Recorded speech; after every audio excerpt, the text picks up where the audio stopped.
Honored delegates to the Congress, as one of those who initiated the Congress, it's fallen upon me to welcome you.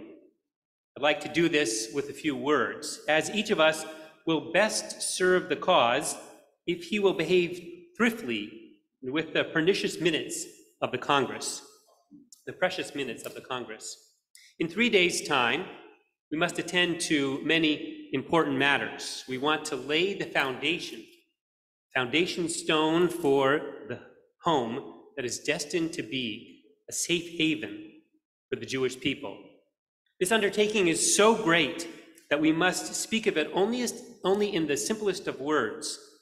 As best as it's possible to judge now, these 3 days will be given over to a general review of the current status of the Jewish question. Theodor Herzl spoke these words 125 years ago this September to open the first Zionist Congress. A few days later, he famously wrote in his diary, "Were I to sum up the Basel Congress, in a word it would be this: in Basel, I founded the Jewish state." And indeed, he had. Though it would not be realized in his lifetime, at the gathering, Herzl laid out a vision and a plan to do the unimaginable. After 2,000 years in exile, to bring Jews home to a state of their own. This year, 75 years after the state was founded, 125 years after Herzl set forth that vision, we pause to celebrate and reflect on the state of Zionism. It's particularly timely this year as we look ahead to a mission to Israel, Hashanah Haba, next spring, organized by the Minneapolis Federation. Well over 250 Minnesotans will be traveling, and I'm proud to say that Bethel has one of the largest synagogue delegations. There's still, as I mentioned, room if you'd like to join, and you can find information out just to the right of the model Kotel in the ring lobby. In addition to the mission, Bethel's theme for this year, as we'll develop in the Rosh service to come, is Home at Bethel. And that calls upon us to consider our relationship with our homeland. Really, we never need an excuse to talk about Israel, but more than an anniversary or an upcoming trip, the reason why I want to explore Israel this morning is the Jewish question. I don't mean the original Jewish question, anti-Semitism, which, as you know, has increased and is causing a surge in American aliyah to Israel. I'm referring instead to the new Jewish question, anti-Zionism. Already on the first day of school at the University of Wisconsin, where my son is a junior, the sidewalks were graffitied with "Zionism is racism," "Zionism is genocide," and Zionist organizations have, quote, "blood on their hands." Welcome back to school. The sad truth is, it's not totally surprising. I've come to expect a level of anti-Zionism on college campuses. To me, the more challenging and disheartening issue is when the sentiment comes from fellow Jews. Earlier this year, a Jewish social justice organization came under fire for terminating a social media professional when he tweeted references to Zionists as, quote, "genocidal freaks," denounced all Zionists as extremely ugly, and on and on. Now, alumni protested the organization's decision, appealing to the organization to honor a diversity of opinions. I don't have to tell you that we Jews love a good debate. We love exploring diverse opinions. But even if the Zionist tent was wide enough to include this person's ideology, their language and their tone was completely inappropriate. As Yehuda Kurtzer, a leading Jewish public intellectual, wrote in a response, "You want to push the Jewish community to have a bigger tent on Israel-Palestine? I'm with you. But to include people who despise half of the Jewish people and feel that they can mock them and deride them and insult them with impunity, what kind of community would we become?" How did we get here? How is it that we have Jews raised in our schools, in our shuls, in our camps, in our homes, protesting the very existence of the Jewish state, which I would argue is an unparalleled achievement in the history of humanity. Some say it's because that we didn't do enough to instill Jewish pride, to teach Jewish and Israeli history, or to promote Israeli culture. Some say it's because too few Jews know Israel from the inside. We only know what we hear from social media and news outlets that are often devoid of context, nuance, and apply a double standard when it comes to Israel. Others say that it's because our teachers, our rabbis, failed to share the Palestinian narrative and have papered over the scourge of occupation with stories of startup nation. Still others argue that the problem is not what we've taught about Israel or how we've taught about Israel. The problem is Israel itself. Israel, by its very nature, they say, is racist. Its very being is illegitimate. That's where we must draw a line, as I'll explain below. Now, there is, I would argue, an element of truth in some of these critiques, but I contend that the reason a growing number of Jews are questioning Zionism is because we've done a great job of teaching them Jewish values, some values. We taught them about justice, about mercy, about compassion, and not to oppress the stranger. On the high holidays, we taught them cheshbon hanefesh, self-reflection. We called upon them to live the values that we espouse. We taught them Hillel's famous dictum, if I'm not for myself, who will be for me? If I'm only for myself, what am I? We taught them one half about caring for others, but perhaps we de-emphasized the first part about caring for ourselves. We taught them ve'ahavta l'reacha kamocha, to love thy neighbor, but perhaps de-emphasized that kamocha, as you love yourselves. We taught our children to think deeply, to challenge authority, and to speak up. But maybe we didn't teach them enough humility. Do they really think that they have the solution to an intractable problem when few, honestly, have studied, let alone lived in Israel or territories? If Jews are anti-Zionists, we should take responsibilities for the things we failed to teach them. But we should also take credit for the positive values that drive their ideology. Finally, let's understand that much of this is really beyond our control. It's hard to compete against anti-Zionism, which is becoming mainstream in popular culture. And until recently, we've been living in a thriving Jewish community in relative security. All of this makes Israel, for many, seem like an option rather than a necessity. Now's not the time for a full-on lecture on the history of Zionism. Instead, what I'd like to do is to share a bit of my own Zionist ideology, why I am a Zionist, devoted to strengthening Israel as a Jewish and democratic state, and what an alt-Noi, an old, new Zionism might look like, one rooted in deep learning, in engaged dialogue, in committed love.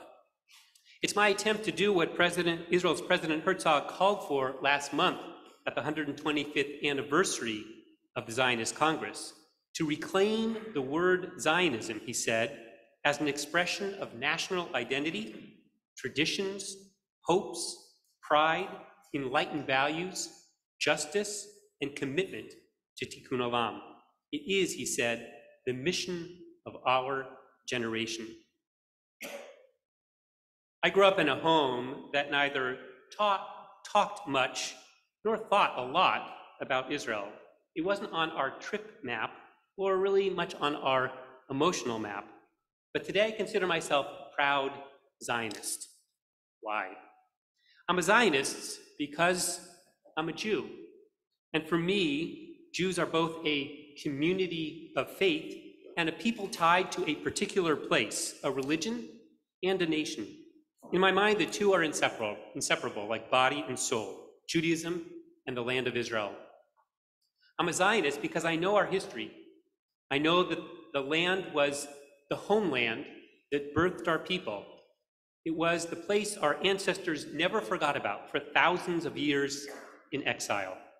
So, as Yossi Klein Halevi wrote in his book, Letters to My Palestinian Neighbors, which everyone should read, when need and longing for Israel met, when need and longing met, Jews did not settle as colonists, we returned home. I'm a Zionist because Israel makes Jews safer. Chabrim, as you know, anti-Semitism isn't going away. In fact, it's rising. If our Jewish history has taught us anything, it's that we should never be naive nor complacent. We continue to need a safe haven because for Jews, no place is really safe in the long term. I'm a Zionist because the world's largest community is in Israel. By 2048, at the 100th anniversary, 2/3 of the world's Jewish population, about 12 million Jews, will live in Israel, meaning that Jewish life in the diaspora will increasingly revolve around Israel. I love the Jewish people and will do what I can to ensure Israel's welfare. I'm a Zionist because Israel makes me proud when its actions and its inventions improve the lives of millions around the world. I'm a Zionist because when I walk in Hebron, I feel like I'm walking the footsteps of Abraham and Sarah. Because when I walk in Tel Aviv, I'm inspired by Israeli ingenuity, tenacity, and creativity. I'm a Zionist because Israel enriches the world by producing incredible literature, music, art, all uniquely and deeply rooted in the land, the text, the language of our people. I'm a Zionist who speaks Hebrew at home, who listens to Israeli music, who consumes news about Israeli politics and culture, who has family in Israel, and regularly asks myself, why do I live here and not there? I'm a Zionist because the story of a people rebuilding their homeland, reclaiming the desert, renewing themselves, is a story that can inspire people all around the world of all faiths and backgrounds to realize their dreams. But what about the things that Israel does that I'm not proud of? The things that I find not only strategically unwise, but morally problematic. I'm a Zionist because even though the state of Israel doesn't fully recognize our brand of Judaism, I believe that Zionism means that it is to be a home for all Jews, and that our brand of Judaism will enrich the Jewish state, a non-coercive, liberal, open brand of Judaism. Even as is, I know that only in Israel can a Jew live fully in Jewish space and Jewish time. I'm a Zionist because the Zionist idea does not deny the right of Palestinians to their ancient homeland. It dafka affirms it, just as I acknowledge the legitimate aspirations of the Jewish people for our historic homeland. I understand the Palestinians' desire for self-determination in a land where their people have lived for generations. Unfortunately, for both Israelis and Palestinians, afilu im tirtzu ein zo ella agada. No matter how badly we want it, right now and for the foreseeable future, tragically, it will remain a dream. I'm a Zionist because I love Israel, even with her flaws, because in my mind, love means loyalty. As Rabbi Danny Gordis writes, love is hard. That's the bottom line. Love is hard with a spouse or a partner. It's hard with kids. Loving a country is no different. Americans who love America, no matter what side of the aisle they occupy, love a country, he says, that is highly problematic. I don't hear my American family or friends or my acquaintances saying that they're giving up on America, that because it can't solve its race problems, they're done with it, because a human disaster is unfolding at the southern border, it's beyond repair, that they're done. Because when it comes to America, the people, Gordis says, that I know who are heartbroken are in it for the long haul. So I'd add, because real love, mature love, means commitment.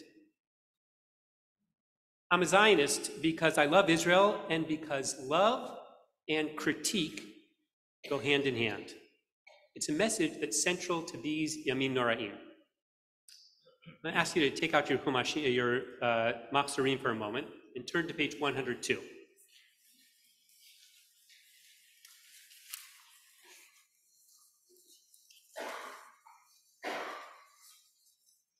This is from yesterday's Torah reading on page 102, where we read about a dispute between Avram and Avimelech. Avimelech was the king of an area in the Negev. They were disputing the ownership of a series of wells of water. It says in verse 25, Abraham reproached Avimelech. Reproach means he criticized. Now look with me at the commentary on the far left of the page. It says, Rabbi Yossi, the son of Rabbi Hanina, said, reproach, criticism, leads to love. As it says, reproach a wise man and he will love you. Such indeed is Rabbi Yossi's view. For Rabbi Yossi said, love unaccompanied by reproof is not love. Kol ahava she'ein ima tochacha, ein ahava. This is a valuable insight. Real love does not blind a person to the shortcomings of their partner. Indeed, raising the issue might even strengthen the relationship, allowing the couple to grow stronger together. As it says, criticism can actually lead to love. It's true in our personal lives and in our relationship with Israel. Close your Machzorim. There are two implications of this lesson. First, those who claim to love Israel are called upon by this teaching to offer loving critique for Israel's own sake. Second, when we hear someone criticizing Israel, we should consider that it might just be an expression of their love. Of course, regarding both points, loving critique demands that it comes from a place of deep understanding and of commitment. To be clear, we should be mindful when and how we criticize, but the point is that a faithful Zionism doesn't demand a can do no wrong attitude, nor does it give credence to a can do no right attitude. For a mature love rejects the simple binary of Israel as all good or all bad. As Micah Goodman writes in Catch 67, The Left, the Right, and the Legacy of the Six-Day War, we must move beyond Israel as either an occupying power or a moral society. It is either in conflict or at peace. It is either settling the land or betraying its identity and values. So don't get me wrong, I'm not defending anyone who posts Zionism is genocide on their blog. Reasonable dialogue is unlikely with such hardened anti-Zionists. But for Jews who are calling themselves non-Zionists, those who are questioning, exploring Zionism, let's engage them in conversation. Let's engage in conversations that give them the benefit of the doubt, that begin with the premise that we want the best for the Jewish people and the Jewish state. Let's engage in conversations in which we listen more than we talk, in which we strive to understand before we convince. Let's engage in conversations that reject cancel culture that stifle dialogue. Let's engage in conversations that are honest and constructive, in conversations that are built on relationships of love and trust. Let's engage in the kind of conversation Herzl called for at the end of his speech to the First Zionist Congress. Our Congress shall be serious and mighty, he concluded. It shall be an honor to all Jews and worthy of the past, whose glory is indeed distant, but shall never be dimmed. I'm a Zionist because while Israel isn't perfect, it is home. This is some of why I am a Zionist. What does Zionism mean to you? In honor of the 75th, I want to challenge you to deepen your knowledge, your understanding of, and your love of Israel. Plan a trip, study history and Hebrew, take in Israeli culture, Follow Israeli news, talk about Israel with your children, your family and friends, advocate on her behalf, and help her to become the state that lives up to her ideals. Hashanah haba. We recite this phrase 2 times a year, on Pesach, and at the end of the Seder, and at the end of Yom Kippur at the Eilah. Why then? At the end of the Seder, it kind of makes sense. It follows the storyline. The Israelites escaped Egypt, they wandered in the desert, they made their way to the doorstep of the Promised Land, and the Haggadah finishes the story for us by saying, we'll make our way home, the Shana Haba, next year. And indeed, in a physical sense, that dream has been realized. So why at the end of Ne'ilah? It's not about the practical, earthly Yerushalayim Shalmata, rather the aspirational, heavenly Yerushalayim Shalmala, the state of mind Jerusalem, the state of perfection Jerusalem, the state of peace Jerusalem about which we dream but we have not yet arrived. Saying next year is not making excuses for the imperfections in the earthly Jerusalem, rather it's pointing us in the direction toward which we must strive. It implicitly acknowledges we're not there yet, but we have faith we shall yet arrive. It calls on us, Ayin Letzion Sophia, to look toward Zion with tikva, with hope, hope in what she will yet become. As we enter 5783 and look ahead to Israel's 75th and beyond, may we develop a mature love based on commitment and honesty, and be privileged to celebrate Israel, the Shanim Habaot, for years to come. Amen. Amen. And to you.